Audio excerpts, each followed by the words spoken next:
Hello, beautiful people. Welcome back, or welcome to another Bangs audio review. It seems like these days I can't do it without rhyming. Today I've got the Azla Horizon II for you. It's blue. No, it's not blue. It's black and red.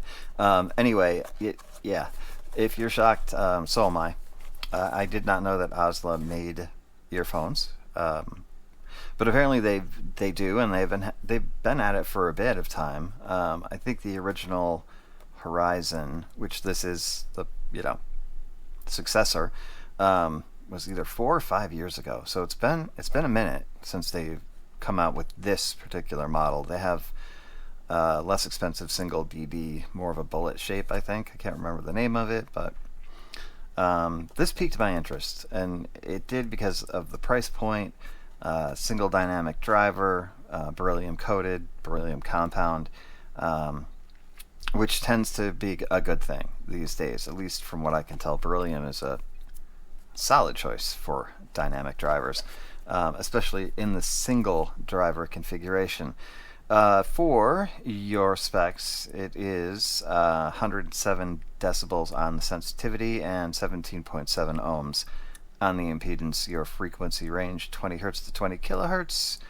Weight 51 grams for anybody who cares about that. Let's see. Aluminum, cable, TPE. I can't really read what that is. Anyway, yeah, so, and it's a very simple box, as you can see, which is, it's not really Pennant-like. The Pennant box is like kind of bigger and sturdier and just very, definitive look for that box. This is more like, it even has the shelf hanger, so you're looking at a retail package right here. These things, they can be positives, they can be negatives. The positive is that they aren't wasting a lot of material with extra packaging. The negative side is that the outer box itself, when I opened up my Amazon package, I was kind of like, oh, it's like one of those feels to it, like it could get crushed with like a strong breeze. But anyway, the nice thing is that once you get past the box, things get considerably better. Yes, so obviously case is here.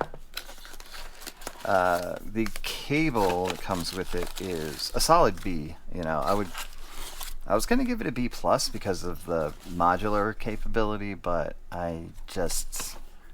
it's a little stiff. It's a little stiff and tangly for me. I mean, it's not like every time you pull it out it's tangled. I'm not saying it's like that, but it's got a little too much stiffness to it for my preference. For like a grade A kind of cable.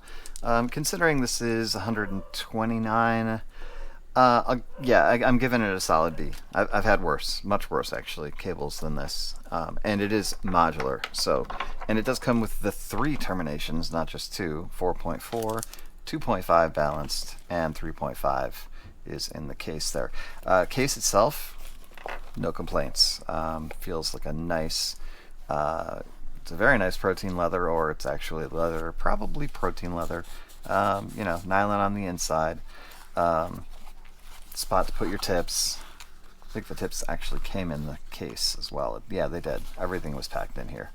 And it held just fine, so the case size is also good. You're going to have a tough time squeezing this in a pocket. But for a bag, you don't have to worry about stuff getting crushed. Ear tips. Well, yes. Hello, thank you. It is a full set from extra small, or SS, all the way up to extra large. So you get a full set of the Sedna Ear Fit Origin. And these ear tips are so fucking comfortable. Like a couch, like a sofa king comfortable. Just really, like, they've got that nice, like, premium latex feel to them. Like, they're just a tiny bit sticky. Nothing like the X-Lastics, S-Lastics. Ugh, pain in the ass. Nothing like those. But enough to, you feel like when they're seated in your ear, they're like seated, and the sound is just, it's beautiful out of these tips. They definitely gear matching. Of course, I had to try a bunch of different stuff. I just got these JVE Spiral Dot Pros. I think they're like the 1265s that were recommended, and so far I really like them. But the only problem is they're just not very secure on smaller nozzle diameters, so they've come off in my ear a couple of times. But that also could be me just jamming them in too far. Who knows? But anyway, that's my only complaint. They sound great though. They sound great, and the Horizon 2s definitely sounded good with those, with the Divinous Velvet, with of course the included Set and Earfit Origins.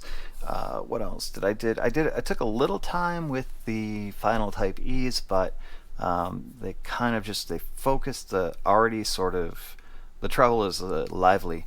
They focused that a little bit too much for me, and didn't really bring any more bass out than was already there.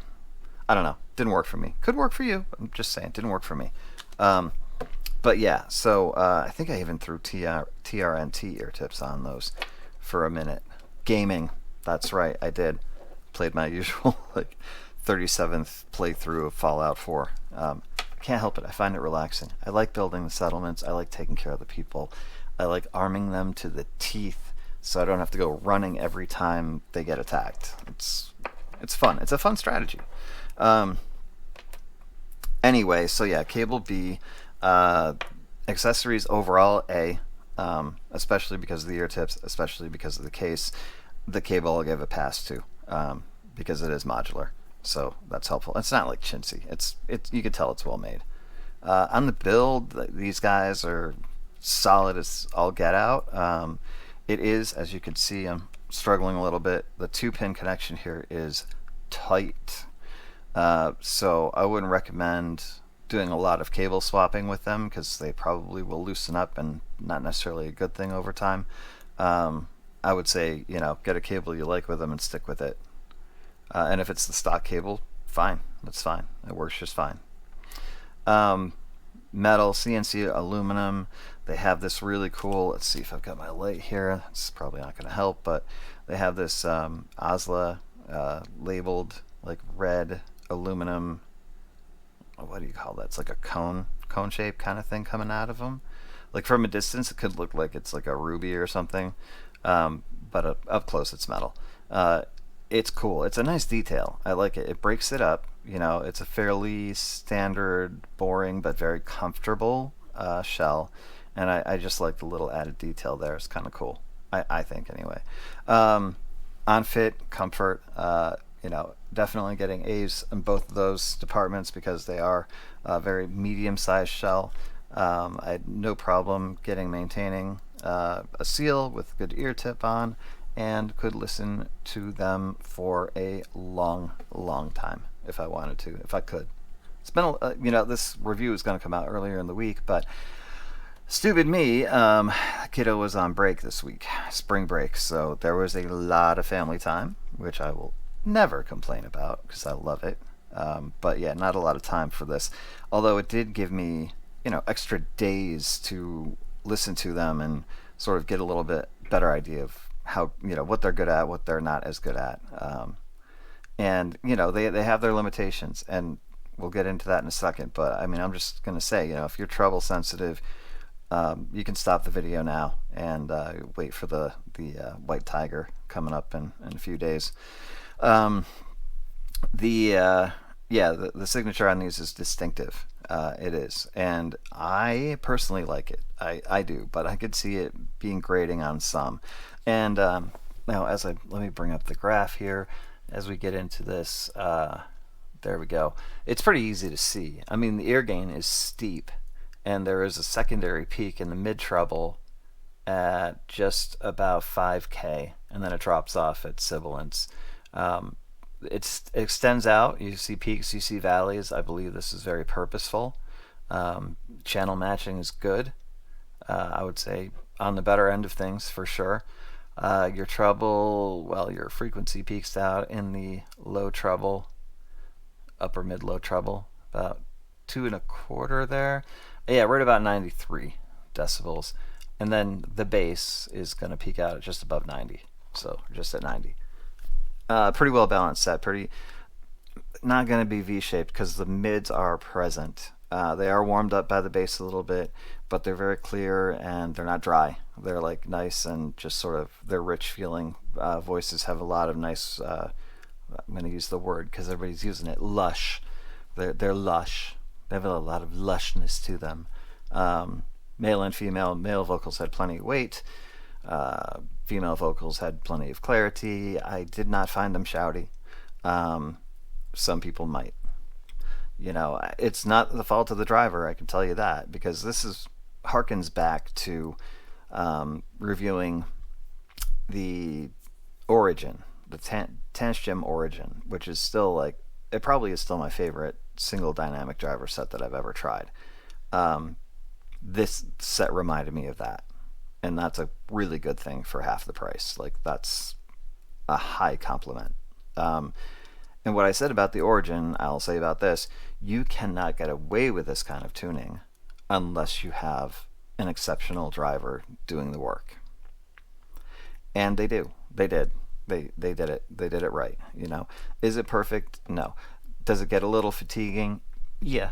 Um, but it just has so much life to it, and it also gives it a very like crisp like edge to it, especially in the mid to upper treble. Like you get a sense of immersion, you get a ton of detail retrieval.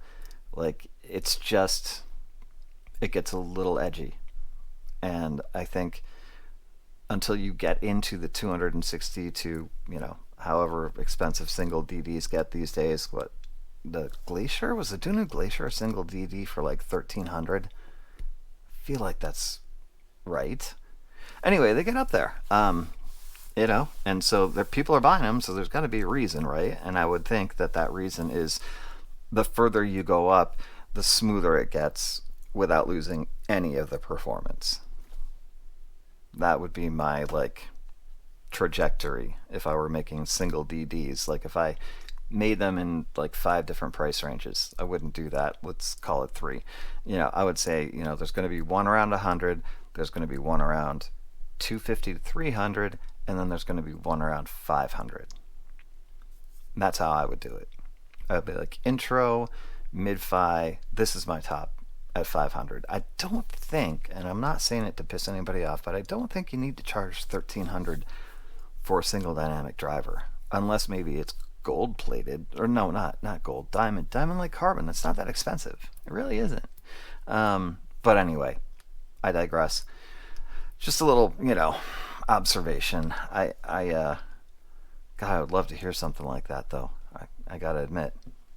For now, living in the 400 and less range for the most part. Um, the Azla Horizon II it's in the definitely in the upper half of what I've listened to so far.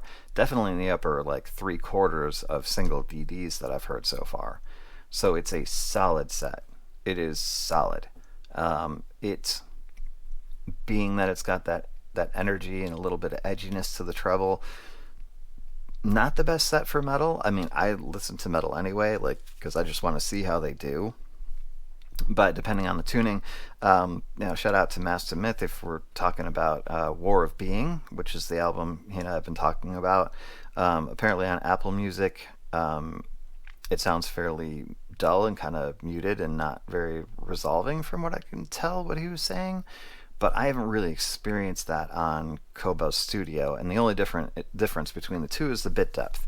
So it's it's CD quality for him on Apple Music, and it's like 2441 or 2444.1 for me on Kobo's. But I didn't find it to be super like dark, like muted. I didn't really find that recording to be that way.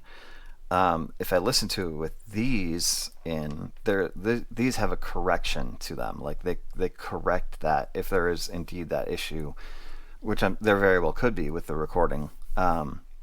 Just in its basic state, then something like the Azla is going to do nothing but help that, because what you find is like the treble that can be a little overbearing in some situations, some genres, for sure.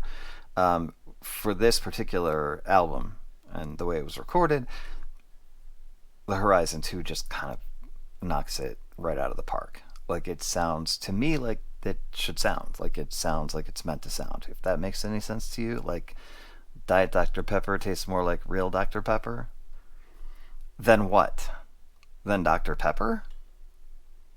I just could never figure out that ad. Anyway, but yeah, this is it's a solid set. Suffice it to say, is it a run out and buy set? No. Is it? Does it give me like it's piqued my interest about future sets from Azla if they decide to keep going with this, because it seems like the trajectory is right. It's a little slow, but it's right because apparently the first Horizons were so treble like leaning, so not leaning like treble overboard that they were too hot and spicy for most everybody.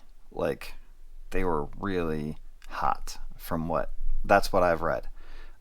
So they obviously paid attention to that and created something where I still feel like this is what we want to do. We want this tuning. We're working on it. We're working on getting better with each time. But this is the way they want it, and that's cool. And if it's the way that you like it, I think you'll be really happy. Like if you like this style of tuning and other sets, you're gonna be really really happy with it. I wouldn't be recommending somebody just getting into the hobby. I think it's a little too esoteric for that in its style. But for somebody like me now who's coming up on 2 years, I know that's not a lot of time compared to other people. I get it. I'm still learning. I know that. But for me, it was a very fun and interesting set to listen to. Plenty of bass for me. Okay, not maybe not bass heads, but plenty of bass, like really nicely articulated. It's got good decay. It doesn't bleed into the mids, but it warms them up like some rumble down low. A little more than some. It's got really good bass. It does. It has more bass than some of the sets that I've said that before about. If that makes any sense. Like the Hodor doesn't graph like this. The Hodor is more like this. It's like so. Go figure. Yeah, it does have more bass than the Hodor, and it should. But I don't know. I like good bass. I don't really care if it's gigantic. I guess I just like good quality bass. I think most people do. That is there on this set. What to compare it to? The Origin's a really nice comparison to this. The Anunnaki would be the other one from Hakujai that I feel like this competes with. They're about the same price. I think the Anunnaki does it a little bit smoother and is just a shade more immersive, like a shade, a notch up on the soundstage over the Horizon 2. But the Horizon 2's build, so much better than the Anunnaki's, like, sort of medical grade resin. Nice faceplate, though. These guys are built. They're built out. You can tell they this is doing all of the right things. It's just a matter of if the tuning's for you or not. Do I give it a highly recommended? If you're looking for something different, you like single DDs and you want to experience something a little different, yeah, I'd say you're there. You're gonna get that mid to upper treble, shiny stuff going on with it. It's there. But if you like that, then you're good. And if you can tolerate it, you're good too. It's got really interesting and very detailed treble. I'm a fan. So yeah, just a recommend for something different. I think it's absolutely worth the price. I think the price is spot on these days, and who knows how long it's gonna last. Anyway, we'll see how it goes. I'm also overdue for a Bangs after hours, or maybe I'll do a Bangs before hours this time. But look for that to pop up. Probably not on Easter Sunday, but possibly on Monday. So, if you celebrate it, happy Easter to you. If you don't, happy Sunday to you. For now, be careful, be safe, be nice. Love y'all. Nothing but peace to you. We'll see you.